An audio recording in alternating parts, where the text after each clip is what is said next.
para uma série correspondente à eletrólise.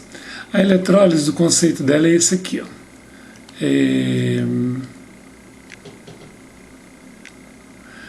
Eletrólise é a reação não espontânea, provocada pela passagem de corrente elétrica através de uma solução. Então, ou seja, a gente força a passagem de uma corrente elétrica, certo? Então, toda vez que nós temos uma eletrólise, nós temos que ter uma bateria, nós temos que ter uma fonte, e essa fonte é como se fosse a geradora de corrente para nós. Então, os elétrons saem, é como se tivesse aquela bateria que nós estudamos, a pilha que nós estudamos anteriormente. Os elétrons saem do polo negativo e chegam no polo positivo. Então eles saem. Agora olha só, se a eletrólise, nós vamos ver alguns aspectos dela. Um deles é esse aqui, em que nós vamos utilizar eletrodos inertes, ou seja, eles não vão participar da reação, apenas as espécies iônicas presentes na solução. Ok? Então, nós temos aqui dois eletrodos inertes ligados ao polo de uma bateria. Como aqui é o polo negativo,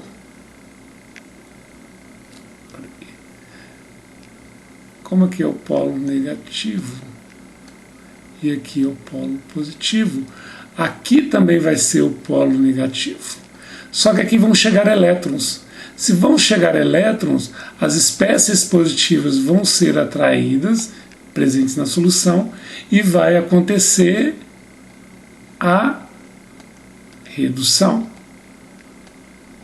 E nós vimos que na pilha a redução sempre acontece no cátodo. E o inverso. Para que os elétrons saírem, essa bateria, essa fonte tem que puxar elétrons, e ela vai puxar elétrons de onde? De onde tem excesso de elétrons. Então aqui nós temos aqui o eletrodo é inerte, então ele não participa da reação, vai servir só de condutor. Então essa espécie negativa vai ser atraída e ela vai doar o elétron, então aqui vai acontecer a oxidação. E a oxidação sempre acontece no anudo, que vai ser o polo positivo. Então cuidado para não falar assim, então é o inverso da pilha. Sim, só que o processo é o mesmo. Redução no cátodo, oxidação no anudo. Olha para vocês verem o que acontece se a gente compreende todos esses processos.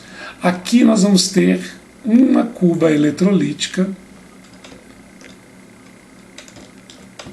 Deixa eu tentar aumentar aqui. Aqui nós temos uma cuba eletrolítica.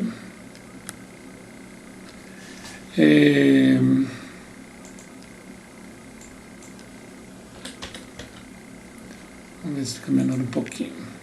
Ficou. Só para a gente ver tudo, né? Então aqui nós temos uma cuba eletrolítica. Nessa cuba eletrolítica nós temos aqui embaixo uma bateria, uma fonte espontânea. Dentro dela nós temos dois eletrodos inertes e nós vamos fazer a eletrólise da água. Cuidado, porque alguns vídeos, né, alguns exercícios do livro, como eles colocam o NaCl em água, eles falam que está liberando gás cloro. Mas aí eu vou mostrar o que acontece, tá? Aqui está chegando elétrons. Se está chegando elétron, aqui é o cátodo, é o polo negativo, é onde vai acontecer a redução. A água, a eletrólise dela, ela é representada assim. A água transforma em H2 mais meio de O2. Não é isso? Então notem, aqui o hidrogênio estava mais 1, passou para 0. Aqui ele estava menos 2, passou para 0. Aqui aconteceu a redução. Então é exatamente o que está acontecendo aqui. E aqui aconteceu a oxidação. Exatamente o que aconteceu aqui. E nós vamos perceber a questão dos volumes.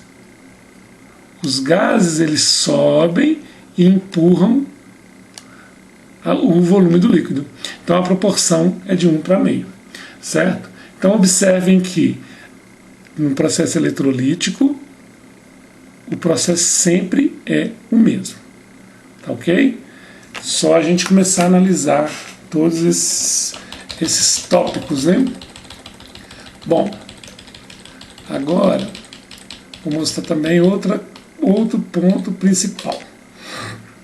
Por exemplo, se eu tiver eletrodos que não são inertes, ou uma parte inerte e outra não, certo?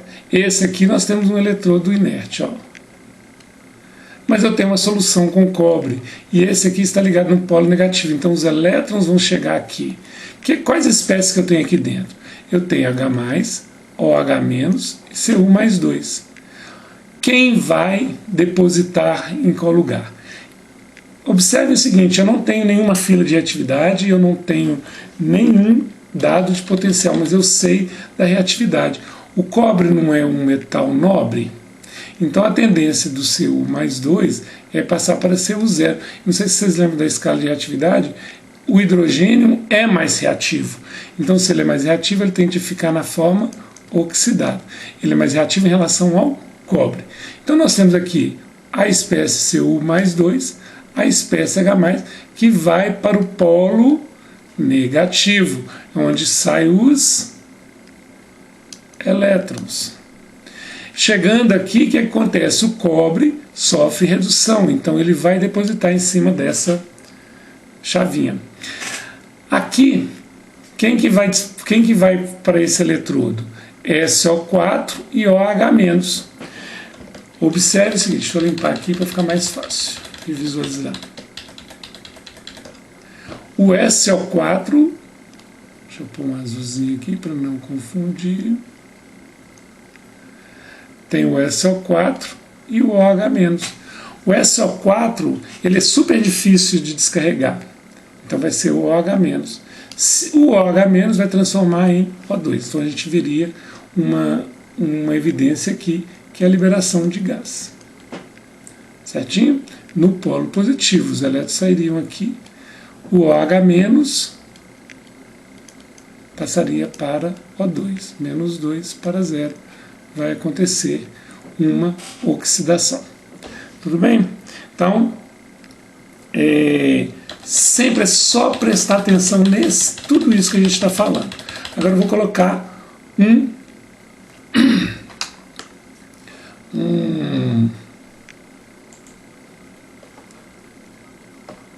eu ver se está aqui.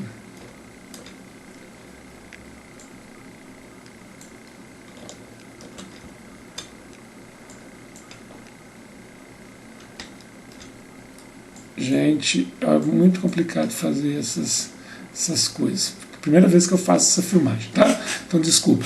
Então, agora vamos pensar aqui, ó. Agora eu já tenho o quê? Eu já tenho uma solução de nitrato de ouro 3, ou seja, eu tenho uma espécie que é o Au mais 3, certo? Eu tenho um eletrodo agora que ele já não vai ser mais inerte, ligado no polo negativo. E no polo positivo eu tenho um anel de alumínio. Naquele exercício todo mundo queria fazer essa reação. Só que o que acontece? O alumínio é um metal. Ele não vai sofrer redução, gente. Metal não sofre redução. Então isso aqui não ocorre. Ok? O que vai acontecer? O alumínio vai servir de condutor. Não chegou o elétron aqui? Deixa eu pôr vermelhinho para ficar diferente de lá. Não chegou o elétron aqui? Então está chegando elétron. Então, tem uma espécie aqui que precisa de elétron, que é o Au mais 3. Então, o que vai acontecer? O Au mais 3 vai depositar em cima do anel. Só que o outro eletrodo, que é um eletrodo de ouro, está ligado no polo negativo da bateria e está puxando o elétron. Olha, de quem que ele vai puxar elétron? De metal. Então nós temos o metal aqui, que é o ouro. Então o ouro vai perder 3 elétrons, transformar em AU mais 3. O que ele vai fazer? Ele simplesmente vai repor o ouro na solução, a espécie ouro mais 3, na solução, e à medida que vai acontecendo a eletrólise, ele vai depositando. Por isso que às vezes a gente utiliza esse processo de eletrólise para purificar metais, né? E vocês podem até achar aí, é purificação de metais por eletrólise, que dá para poder visualizar esse processo, tá bom? Então, acho que deu para dar uma clareada, né? Tchau, tchau.